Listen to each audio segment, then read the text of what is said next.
Gracias por acompañarnos una vez más en este evento especial que titulamos La tormenta perfecta, manual de supervivencia. Agradecemos los saludos que nos envían desde Sevilla, Estados Unidos, Puerto Rico, Málaga, Tarragona, Madrid, Lérida, Asturias, Barcelona, Cantabria, Alemania, Colombia, Perú, Huesca, Canarias, Valencia, Santiago, Alicante, Santander, Castellón, Vigo, Coruña y Zaragoza. Un abrazo desde aquí y ya pasamos a presentar a los invitados de hoy. Juan Duch, profesor de Ciencias, gracias por acompañarnos. Gracias a vosotros por permitirnos estar aquí un día más. Y a Juan Carlos Pulleiro, profesor de Ciencias. Gracias por acompañarnos. Gracias por invitarnos.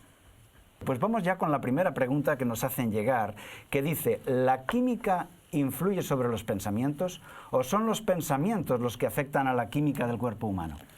Bueno, esto es un tema muy interesante, porque podríamos decir que todo es química, en este caso. Cada vez que tenemos un pensamiento, se produce una reacción bioquímica en el cerebro. Se liberan determinadas señales químicas al resto del cuerpo, donde actúan otros como mensajeros del pensamiento. Sí, hay varias sustancias específicas muy conocidas, ¿no? Como son los neurotransmisores. Por ejemplo, aquí hay algo caliente, ¿no? Yo si toco ahí, automáticamente por mis nervios pasa una señal a mi cerebro por los neurotransmisores y mi cerebro, bueno, la evalúa y devuelve una señal diciendo rápidamente, apártate que te estás quemando. Eso ocurre en una fracción muy pequeña de tiempo, ¿no? Luego están también los neuropéptidos, están sustancias, por ejemplo, vamos a ver, tú cuando estás diciendo que estás guapo, que tienes éxito, que te va bien en la vida, liberas sustancias, como por ejemplo la serotonina, hacen que te sientas a gusto, que te sientas seguro, que te sientas bien. Hay en cambio en otro momento que, no sé, llevas un susto, vas conduciendo en el coche, un coche se te cruza delante, liberas adrenalina y los ojos se te abren mucho más, el riego sanguíneo se activa. O sea, hay unos cambios en tu cuerpo provocados, es química al fin y al cabo. Por eso dicen que el amor es química también, También, ¿no? El amor es química. Un cambio químico, ¿verdad? Y la persona se siente realmente diferente. Cuando dos se enamoran, en realidad es un poco de química, ¿no? Así es, así es. Esto venía por el tema de ayer, en el que mencionábamos si realmente el pensamiento positivo podía mejorar la salud, podía actuar físicamente en el cuerpo. Y así es. La siguiente pregunta nos dice un espectador, ¿qué hacer con nuestro dinero? ¿Sería mejor guardarlo en casa, mejor que en los bancos? Bueno, lo importante es tener dinero en este caso, ¿no? Si no tienes dinero lo tienes difícil, pero bueno, si tienes dinero, bueno, hay algún pensamiento bíblico que podríamos decir. Nosotros no somos economistas, ¿de acuerdo? Pero bueno, yo recuerdo que Jesús en una ocasión, cuando los talentos, una persona enterró el dinero, ¿no? En aquella época no eran billetes, eran monedas, se podían enterrar. Y Jesús no le pareció bien, dijo, por lo menos podías haberlo llevado al banco, te hubieran dado un cierto beneficio, ¿no? O sea, sin duda, según Jesús, está mejor en el banco. Así eso parece, ¿no? Jesús no vio problema en que la persona guardara sus ahorros en el banco. No, yo no creo que haya ningún problema. Sí, en un contexto de crisis final todo puede estar, ¿verdad?, de forma insegura, pero desde aquí no podemos dar ningún consejo en este sentido. Dice la pregunta, ¿el llamado del Papa Francisco en el Laudato Si es una solución real al problema del cambio climático o es una excusa para conseguir influencia mundial? Quiero decir que sobre este tema podremos extendernos más mañana. El tema titulado es La marca de la bestia y podremos hablar más a partir de mañana, cuando estaremos más identificando quién es quién en los poderes socio-religiosos del mundo de hoy. Ahora simplemente mencionar que efectivamente en mayo de 2015 el Papa Francisco lanzó su primera encíclica en solitario, ya que la anterior había sido coescrita con el Papa emérito, ¿verdad? Y allí pues realmente pasa a ser el protagonista mundial del movimiento ecológico como filosofía, como ética, ¿verdad? Yo estuve en Estados Unidos entre el 2004 y desde 2009 y pude ver, años antes, cómo los movimientos de las iglesias evangélicas en Estados Unidos empezaban a liderar ese movimiento mundial de la ética por la ecología. Y en el 2015, 7, 8 años después, pues el Vaticano lanzó esto yendo un poco a conseguir esa competencia por una especie de protagonismo ético en relación a la ecología mundial, ¿verdad? Mañana podremos hablar más en detalle sobre estas cosas. La siguiente pregunta dice, ¿por qué confiar en un viejo libro apocalíptico? Bueno, en primer lugar, es un tema personal, ¿verdad? Una persona creyente, yo soy creyente, yo creo que la Biblia es la palabra de Dios. Ese libro me cuenta la relación entre el hombre y Dios durante toda la historia, ¿no? Yo creo que es un libro confiable. Yo que confío en Dios, confío también en la Biblia y creo que se puede confiar porque ahí me da un montón de consejos muy útiles para mí, ¿no? Apocalipsis es un libro que explica justamente, mediante sus profecías, los acontecimientos tanto del pasado como del futuro. La ciencia, ¿qué intenta? Explicar los acontecimientos, claro, el origen de la vida, y explica muchas razones. Así que seguramente el método es muy parecido. Tanto Apocalipsis como la ciencia intentan de explicar una perspectiva muy diferente, no cabe duda. Pero si eres creyente como nosotros, Apocalipsis nos da unas pautas claras. Ahora hay que estudiarlo con profundidad, evidentemente, no leerlo como una novela, pero nos dan una explicación muy clara y segura de todos aquellos acontecimientos que están ocurriendo y que van a acontecer. Sí, evidentemente, como tú dices, la ciencia hace predicciones también, muchas predicciones. Sí. ¿Verdad? Y bueno, la verdad que sus predicciones quieren que se van a cumplir. Yo prefiero las predicciones que dice Dios en la Biblia. Yo creo que es confiable, ¿no? Claro, nosotros tenemos una seguridad en la palabra de Dios. Sí. Y Apocalipsis justamente es un libro que, estudiado con calma y tranquilidad y con sosiego, llegas a una información que te sorprende y te ilusiona de saber que Dios te explica las cosas antes de que acontezcan. Vale. También es verdad que lo interesante no es... O sea, no están las profecías para que tú sepas lo que va a ocurrir, porque eso es un poco complicado. Como dice la Biblia también, más bien es para que una vez que pasen, sepas que estaban escritas, ¿verdad? Sí. Porque si no hay gente que se dedica a ver, va a ocurrir tal cosa, pretenden explicar todo lo que va a pasar y a veces nos equivocamos. Son palabras de Jesús, exactamente, en el Evangelio, donde dice, estas cosas os he dicho para que cuando las veáis, creáis, ¿no? Claro. Cuando la profecía se cumple y te das cuenta de que efectivamente lo que está escrito en la Biblia se cumple, es algo sólido, algo veraz. Nos envían una pregunta que dice, ¿es cierto que se extinguen especies cada día? Bueno, concretamente la ONU afirma que cada día se extinguen 150 especies. Es mucho, ¿eh? Es una barbaridad la cantidad de especies. ¿Cada día? Cada día 150 especies. Bien, 150. Sí. Ahora, no son de mamíferos, son a veces insectos, reptiles, en fin, entre todos los animales. Plantas, también plantas. Claro, todo tipo de animales, seres vivos. Seres vivos en general. 150 por día. Cada día. Sí. Eso quiere decir que en 10 días estaríamos en 1500. Personalmente estoy impresionado. Pensé que iban a ser 3 o 4 por día. Y aún así sería un escándalo, ¿verdad? Pues casi me quedo sin palabras. Si se sabe que esto es así, ¿en serio no hay un movimiento político y social para poner freno a esto? Porque me parece realmente grave. Sí, pero es muy complicado. Hay muchos intereses económicos. Estamos cambiando muchas veces los ecosistemas, cambiando el lugar en que viven muchos animales. Al cambiar ese hábitat, directamente ellos desaparecen, no pueden vivir en otro hábitat.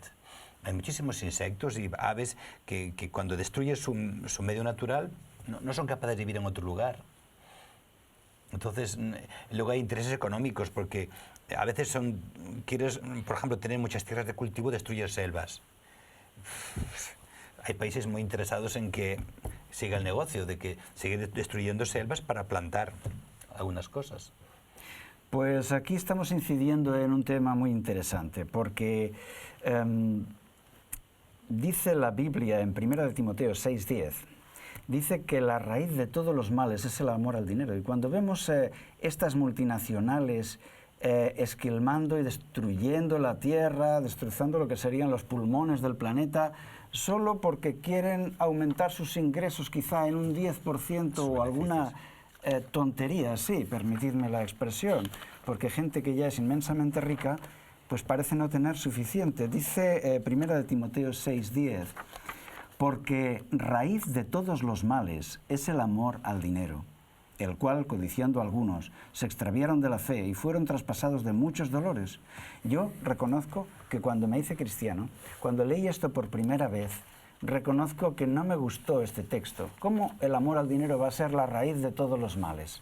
Hay muchos otros males, pero he entendido que ese amor al dinero trae mucho sufrimiento a nuestro mundo.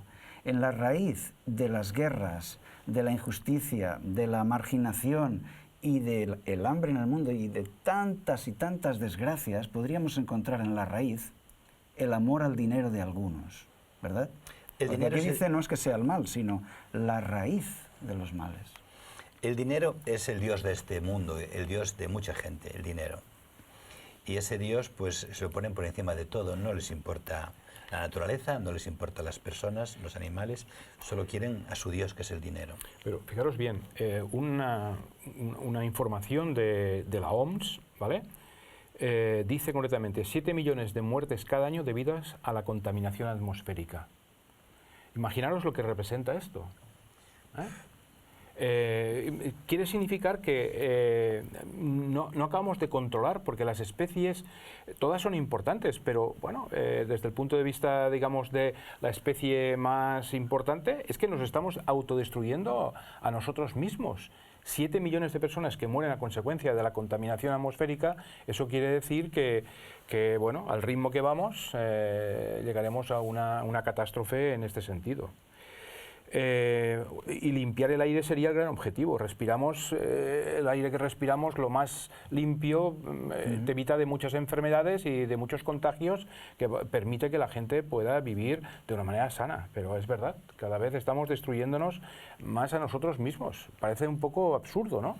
En nuestras ciudades, por ejemplo, tienen muchas veces que evitar el tráfico porque el smog y toda esa contaminación que hay, ¿verdad?, hace que la gente después muera por problemas respiratorios. La verdad que hay muchísima gente que está muriendo. Evidentemente no es que a veces son enfermedades que tienen que avanza con esos gases y acaba produciendo la muerte de la persona. Caramba, sí, recuerdo cuando apareció en televisión el famoso cantante Sting, líder de la banda Police, y él se hizo embajador de una raza de la Amazonia que al no tener acceso a la escritura no eran escuchados. Y él se hizo embajador, y como él era famoso, a él sí le escuchaban, a él sí salía en televisión. Y entonces él hablaba por los jefes que estaban ahí con sus plumas y que no sabían escribir ni leer. Y lo que él contaba es que las grandes empresas iban triturando la Amazonia, y cuando ellos les veían llegar, salían los indios con sus lanzas y les decían: che, hasta aquí, esta es nuestra casa. Y entonces lo que hacían estas empresas era enviar grupos paramilitares que con ametralladoras los exterminaban como si se tratara de cualquier otro animal de la selva. Entonces Sting estaba denunciando esto. Y eso me trae a la mente el versículo: la raíz de todos los males es el amor al dinero, ¿no? Y ese amor al dinero, Dios pretende que lo cambiemos por el amor a Dios y a las personas. Porque ahí donde pongamos ese amor, ese afecto, la vida va a cambiar por completo, ¿no? La ética va a cambiar. Podríamos imaginar un corazón con el signo de $1, el amor al dinero, y otro corazón con una cruz dentro, y Dios invita a cada persona a que haga su elección. Si tú nos escuchas hoy, donde quiera que estés, tienes que elegir, tendrás que elegir entre ese amor al dinero y a todo lo que sea políticamente correcto, o bien el amor a Dios, el amor a la ética, el amor a la ética que Jesús nos propone, cuando dice: ven y sígueme. Tenemos aquí otra pregunta que dice: ¿hay certeza sobre si el calentamiento global es real o inventado? Hombre, es real. Lo que pasa es que hay gente con intereses. Lo que estamos tú hablando ahora, ¿no? Las grandes corporaciones, imagínate, por ejemplo, las empresas que hacen grandes prospecciones petrolíferas, tienen mucho petróleo, a ellos no les interesa que se hable de eso. ¿Por qué no les interesa? Porque tienen que dejar de vender petróleo, ¿no? Tienen que dejar de vender carbón. Pero sin duda es real. Además, podemos observar en los veranos, ¿no? Sabéis, los veranos más cálidos de la historia reciente han sido los últimos 10 o 15. O sea, cada vez hay temperaturas más altas y durante más tiempo. Por citar algunas cosas que están aconteciendo, pobreza sobre todo en países subdesarrollados, falta de acceso de recursos básicos como el agua potable, diseminación de insectos patógenos que producen enfermedades, contaminación de las aguas, posibles enfermedades y complicaciones en los seres humanos, difusión de sustancias perjudiciales para la salud. Realmente el incremento de la temperatura del agua del mar. Es decir, hay un montón de hechos objetivos que mucha gente puede decir, bueno, es que en el pasado también ocurrieron, pero a la velocidad que están aconteciendo en este momento no se producen. Por lo tanto, es un poco absurdo a la altura donde estamos negar una realidad tan clara como la de un cambio climático que se está produciendo a nivel mundial. Por ejemplo, mira, están llegando aquí insectos que antes no llegaban o que hace tiempo que han dejado de... ¿Por el aumento de la temperatura? Sí, mira, por ejemplo, en África, algunas de las ciudades más importantes han construido elevadas para evitar el acceso de los mosquitos. Pero claro, con el aumento de la temperatura están llegando fácilmente a esas ciudades los mosquitos que transmiten la malaria. Está habiendo un problema ahí, serio también. Porque sabéis que ha habido polémica, ha habido quien ha dicho esto del calentamiento global son fake news, ¿no? Es inventado, ¿no? Entonces ha habido polémica sobre eso. Es algo completamente probado. Pero tú investiga debajo a ver quién está detrás de eso. Ya verás cómo son temas económicos e intereses. Sobre todo las compañías que venden esos productos que contaminan son las más interesadas en que se diga que no existe el cambio climático. Interesante. Otra pregunta que nos llega. ¿La superpoblación del mundo puede convertir al mundo en un infierno? ¿Y cómo evitarla? Bueno, vamos a ponernos a matar gente, ¿no? Mira, hay leyes que han estudiado, o sea, se han visto, se conocen, ¿no? Realmente cuando hay, digamos, pobreza, cuando hay miseria, cuando hay una civilización que no está muy avanzada, tiene muchos hijos. Pero sin embargo, cuando esa civilización empieza, o ese pueblo, ese país, empieza a progresar y empieza a tener más cultura, pero no es un tema de cultura, pero es un tema de, no sé, de a veces más independencia, más libertad, la economía va mejor, disminuye drásticamente el número de hijos, hasta el punto que algunos países de los ricos tenemos problemas para mantener nuestra población. Entonces, se han hecho estudios y evidentemente hay países que ahora mismo están pues, en su desarrollo, que tienen un número de hijos exagerado y excesivo. Pero solo falta que esos países, bueno, por unas cosas o por otras, alcancen un nivel superior, me estoy diciendo superior económicamente sobre todo, ¿no? Un nivel superior de medicinas, de educación y demás, y dejan de tener los hijos. Es como si los hijos fueran una seguridad social en esos países y cuando ya disponen de otra seguridad social, tienen menos número de hijos. Ya, pero supongo que también se pregunta esto por el tema de, bueno, ¿habrá suficiente alimento para todo el mundo? ¿Verdad? Hay estudios, incluso la Cruz Roja publicó hace poco tiempo un estudio donde si distribuyéramos bien, adecuadamente, el alimento que se produce en todo el mundo, habría suficiente comida para alimentarnos tranquilamente todos. Lo único que ocurre es que lo estamos haciendo de una manera desequilibrada. Por ejemplo, en España hay noticias que a lo mejor un 20% de los alimentos que se compran se echan a la basura porque o caducan o no se acaban de comer, etcétera, etcétera. Tiramos mucha comida y eso realmente, si estuviera bien distribuido, no habría problema. Es verdad que existimos muchas personas en este planeta, pero bueno, bien distribuido, que es lo de siempre, daría suficiente comida para que todo el mundo pudiese abastecerse. También hay otro problema, y es que a veces la gente se concentra mucho en las ciudades. Hay ciudades de 25 millones de habitantes en una sola ciudad. Y luego hay enormes extensiones que están prácticamente vacías. En el fondo la gente busca la vida de las ciudades, ¿no? Porque ahí cree que va a tener más trabajo, mejor nivel económico. Y servicios, confort. Servicios, confort. Y claro, a veces lo que ocurre es que están masificándose hasta hacer la vida realmente complicada y difícil.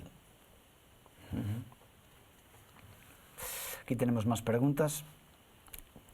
Nos preguntan sobre la línea sin retorno que se anunció el panel de Naciones Unidas, el panel de científicos, para el año 2015. ¿Qué podemos decir sobre esto? Se refiere a la línea roja, a partir de la cual decían que era un punto sin retorno, que se iba a desequilibrar el clima. Yo recuerdo que entrevisté a Samuel Soret en el año 2014 en Madrid y en nuestro canal allá, Samuel Soret era entonces el decano en Loma Linda, en la Universidad de Loma Linda, sobre salud pública, medio ambiente, estos temas. Y yo le pregunté, porque era el 2014, y le dije, bueno, el año que viene es 2015, sería la línea roja que dice la ONU del punto sin retorno en la destrucción del planeta. Y recuerdo que él contestó, yo creo que ese punto sin retorno ya lo hemos alcanzado, no hay que esperar al año que viene. No sé qué pensáis de... Mira, hay datos sorprendentes, ¿no? Dicen los científicos que cada aumento de 1 grado de la temperatura va a significar un aumento de 2,3 metros en el nivel del mar. Pero no va a ocurrir ahora mismo, sino que la Tierra tiene una inercia, que eso, aunque ahora mismo parásemos de emitir gases de efecto invernadero, durante muchos años eso iría a peor por los efectos anteriores. Por eso hablan de la línea sin retorno. Es que fíjate, es mucho 2,3 metros por cada grado de temperatura. Es que muchas ciudades, muchos lugares del planeta, muchas islas desaparecerán. Hay muchísima gente viviendo en las costas y a veces están a 2-3 metros de altura. 2 grados significarían pues casi 5 metros de altura, ¿te imaginas? Creemos que el entorno o se ha pasado o se va a pasar muy pronto. A menos que hagamos unos esfuerzos enormes para evitarlo. Esta línea sin retorno la marcaba, yo lo leí en los periódicos, un panel de científicos de Naciones Unidas, de más de 2.000 científicos de todos los países. Sí. Hicieron ese estudio en conjunto y decían que a partir de esa línea roja era imprevisible lo que sucedería. Mira, te cuento un ejemplo, por ejemplo. Mira, en las zonas muy frías, el permafrost, hay un montón de materia orgánica ahí congelada, ¿no? Si sube la temperatura, se descongela, toda esa materia orgánica va a producir muchísimo metano. ¿Sabes que la materia orgánica, cuando no se descompone en contacto con el oxígeno, se libera metano? El metano es mucho peor que el CO2, como gas de efecto invernadero. ¿Tú te imaginas que sube la temperatura, no sé cuánto, unos poquitos grados, y que empiece a liberarse esa cantidad de metano que hay debajo de toda la Siberia, por ejemplo, todos los países fríos? Eso desencadenaría a un ritmo mucho mayor todo lo que estamos hablando. Sería una aceleración, digamos, sí, del calentamiento global y de todo esto. Interesante. Pues tenemos aquí más preguntas. Dicen, buenas noches. Tenemos la responsabilidad de ser más respetuosos con el medio ambiente. ¿Es probable que todo esto tenga que acontecer para que se cumplan las profecías? Y si es así, hay poco que se pueda hacer. Bueno, comenta. No, yo creo que Dios no quiere la destrucción del planeta que Él ha creado. Es evidente que las profecías se cumplirán porque deben de cumplirse, pero eso no puede ser excusa para que nosotros dejemos de proteger, de cuidar el planeta en el que estamos viviendo. Al contrario, nosotros tenemos que procurar que las cosas vayan de una determinada forma. Creo que sería absurdo pensar que Dios lo que pretende es destruir el planeta por destruirlo, al contrario. Antes hemos visto que el problema es el ser humano, ¿no? Y lo que hacemos. O sea, el problema evidentemente somos nosotros.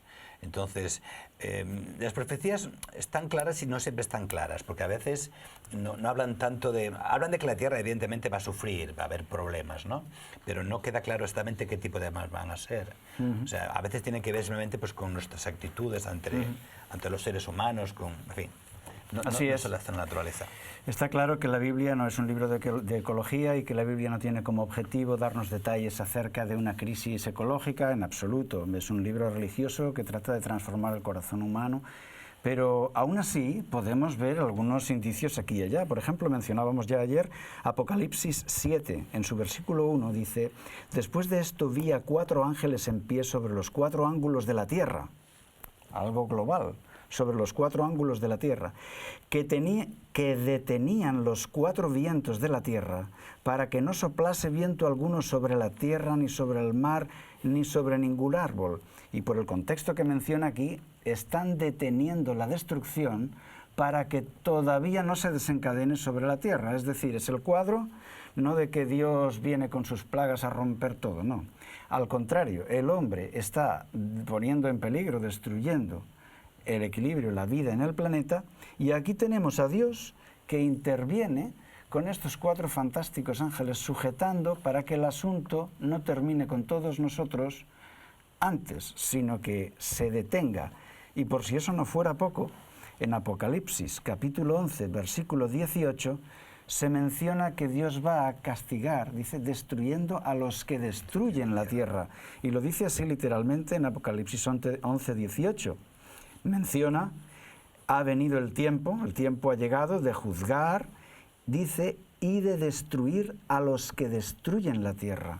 Esta es la actitud de Dios, que no está nada contento con lo que el ser humano está haciendo y que no necesita inventarse plagas. Parece que nosotros ya las hemos inventado y preparado, ¿verdad? Por favor, expliquen sobre ese reloj del fin del mundo, el que se mencionaba en el tema.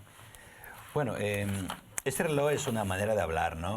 Es como si contaras en un día la historia de la humanidad y cuánto falta para que termine la humanidad. Dicen que faltan 2 minutos. 2 minutos es muy poquito, ¿no?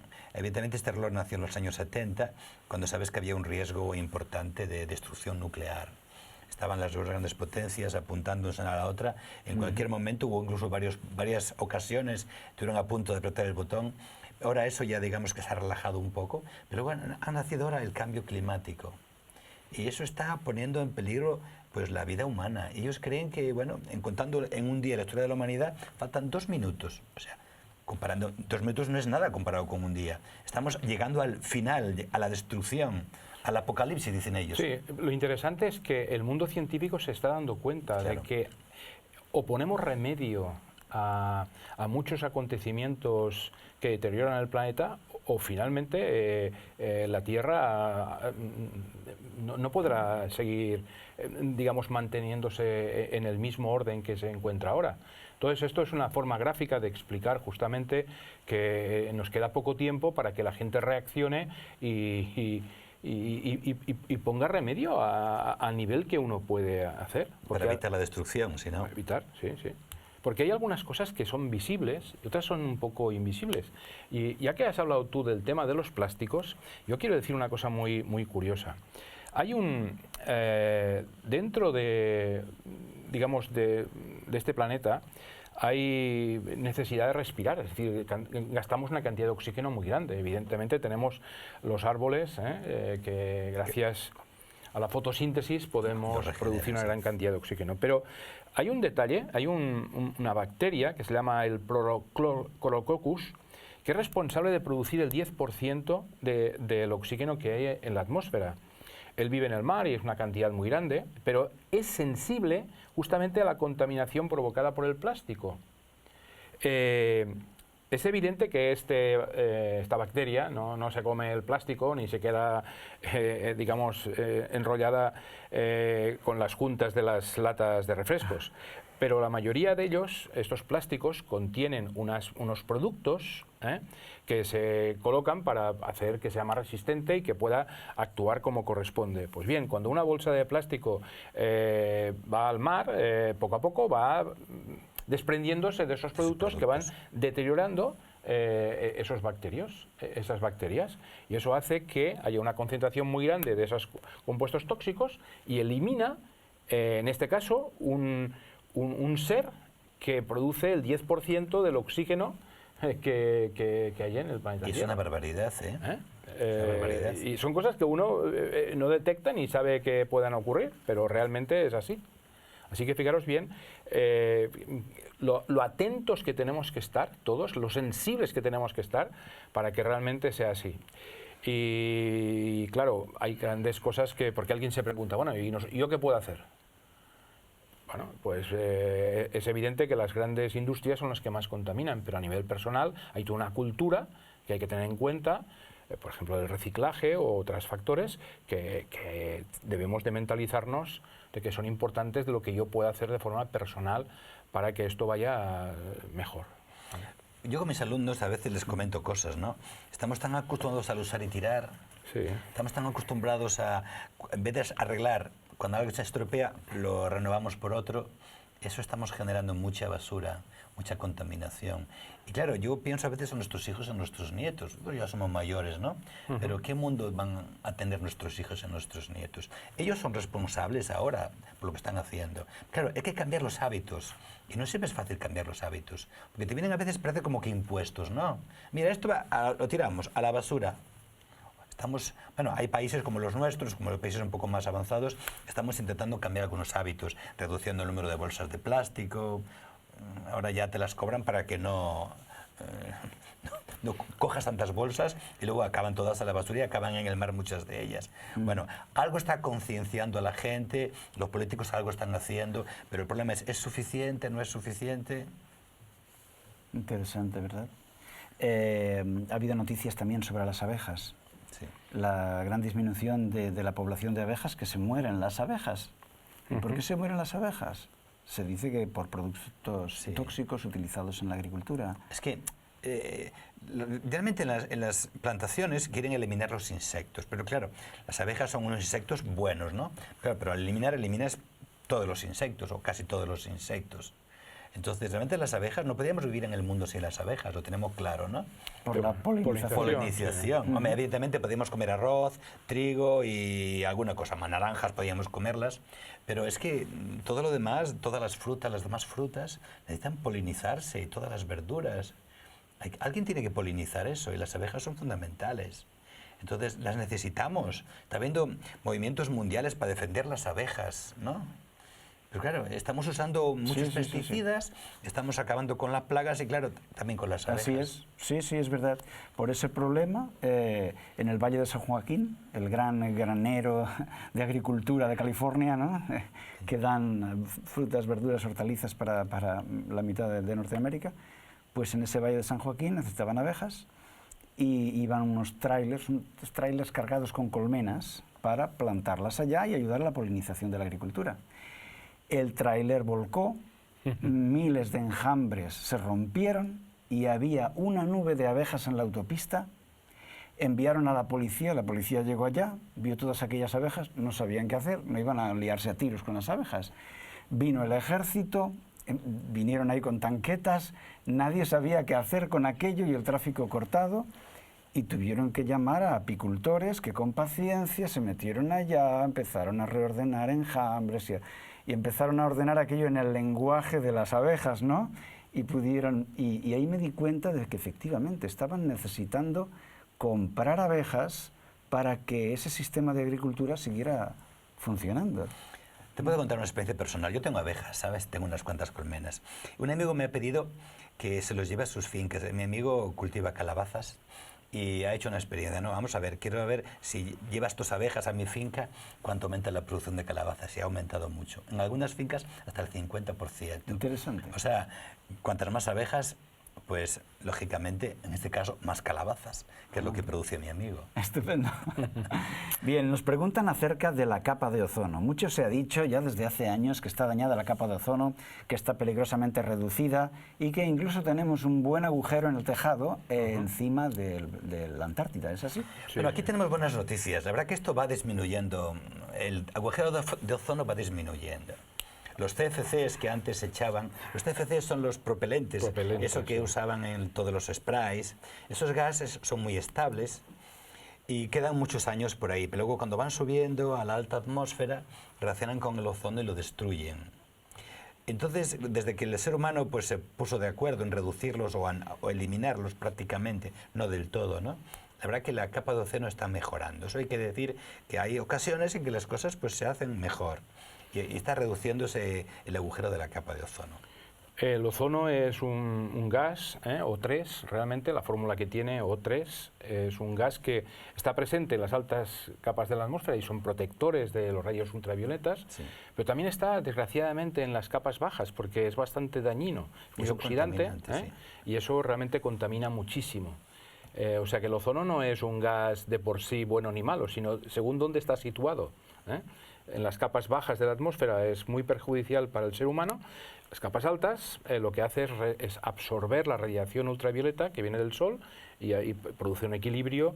Lo que pasa que con los fluorocarburados que se llaman, pues lógicamente lo que hacían reaccionaban con el ozono y deterioraban su estructura.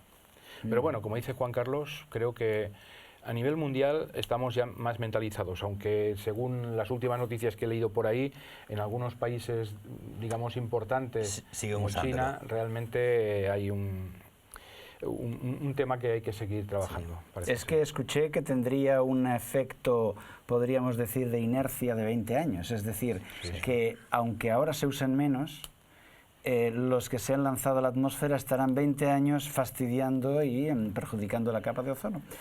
Al reducirse la capa de ozono, entendemos que las radiaciones que vienen del Sol consiguen penetrar y afectan y producen cáncer de piel sobre todo. Esto ha sido muy vistoso porque sabéis que hay una de las plagas en Apocalipsis donde se dice que el Sol quemará a los hombres con fuego.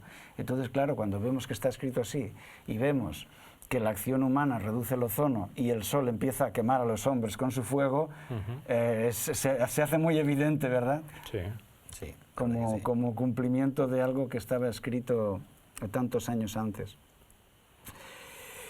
Hay aquí una pregunta que dice, ¿las plagas afectarán a todo el mundo por igual? Una complicada respuesta. Es complicada la respuesta. ¿Quién lo sabe? Pero inicialmente hay que decir que no, en principio. Inicialmente no. Creemos que no. Pero algunos sufrirán más, otros sufrirán menos según las condiciones que hay. Pero no pensemos que los países desarrollados serán los que menos y los menos desarrollados más. No siempre será así. Pero evidentemente, inicialmente... Antes comentamos que las profecías, una vez que pasen es fácil, ver los efectos, ¿no? Pero antes es complicado. Es difícil saber lo que va a pasar, ¿no? Las plagas, en principio, en Egipto, ¿quién sufrió las plagas en Egipto? El pueblo de Dios no sufrió las plagas en Egipto. ¿Qué pasará en el tiempo del fin? Pues no lo sabemos. Podría ser parecido. Ojalá, ¿no? Pero no lo sabemos, solo Dios sabe esas cosas, ¿no? Así es, sí, se habla en el Apocalipsis de que esas plagas, ese sufrimiento viene sobre las personas que han recibido la marca de la bestia. Aprovecho para decir que este será el tema estrella mañana, el tema de mañana, el tema 5, acerca de la marca de la bestia, y que son esas personas las que sufren las plagas, sufren con las plagas, ¿no? Y el pueblo de Dios está protegido según describe estos eventos en la Biblia. Tienen otro tipo de angustia, ¿verdad? Una angustia espiritual, mental, pero no la angustia física. Hay personas que han dicho, pero vamos a ver, ¿cómo sabré si yo estoy en el lado correcto? Bien, en primer lugar, porque estarás cumpliendo los 10 mandamientos, eso es muy evidente en la Biblia. Y en segundo lugar, si tú ves que a tu alrededor la gente está sufriendo enfermedades terribles y tú estás físicamente bien, eso va a ser muy claro. No hace falta tener una confirmación celestial para eso. Yo creo que ya hoy la polución, el calentamiento global, todo esto ya está afectando de forma desigual. Leí hace poco que en Burkina Faso hay gente muriendo por la sequía. ¿Producida por qué? Por el calentamiento global. Mientras que nosotros quizá estamos junto a un río, pues allá no lo están y allá ya están sufriendo al límite de la muerte. Es normal que en unos lugares afecte más, se sufra más que en otros. Y lo triste es que la sequía se produce a consecuencia de lo que tú dices, pero se origina en otros países. Es decir, la cantidad de dióxido de carbono que se manda a la atmósfera a lo mejor son países del norte de Europa, pero evidentemente la gente que está en otros lugares lo sufre con más intensidad. Eso es lo más triste que hay, ¿no? Así es. Mi hija vivió por un año en Alaska trabajando allí y yo le preguntaba, ¿y cómo tenéis la calefacción? Porque cuando tu hija vive en Alaska te preocupas con esos inviernos y los lobos caminando por las calles de la ciudad durante la noche, ¿verdad? Es así allí. Entonces es todo a base de madera. Allí todos se calientan con madera. ¿Por qué? Por un principio de seguridad. Saben que la madera no va a faltar. Es un inmenso bosque. Y eso me hace pensar, cuando haya un corte eléctrico en una gran ciudad, ¿cómo será la supervivencia en ella. Hoy en día sin electricidad no podemos hacer casi nada. Yo me lo planteo a veces en mi casa, cocinamos con electricidad, nos calentamos con electricidad, el agua caliente, en fin, y toda la tecnología, todos los aparatos, la electricidad es fundamental hoy en día. Un corte de electricidad sería terrible. Pero imagínate tú un corte de internet. Pero para eso nos costaría, pero los superaríamos, ¿no? En los países desarrollados sería muy complicado Sería vivir. complicado. Muchas empresas cerrarían. Y en cambio en países poco desarrollados a lo mejor Sí. podrían vivir con más naturalidad. Sí, sí. Pero en en Europa pues sería muy complicado el poder sobrevivir. Tú piensas cualquier acontecimiento, transacciones bancarias, tema de hospitales, tema de movimiento de aviones o de trenes. El mero transporte y distribución de alimentos, abrir la nevera y que todo se haya estropeado, es decir, si hay una oleada de tornados o cualquier dificultad de estas climatológica que destruya la red eléctrica, estamos en problemas, porque siempre damos por sentado que todo va a funcionar. Será tan fácil como llamar al seguro para que venga un señor y lo arregle todo.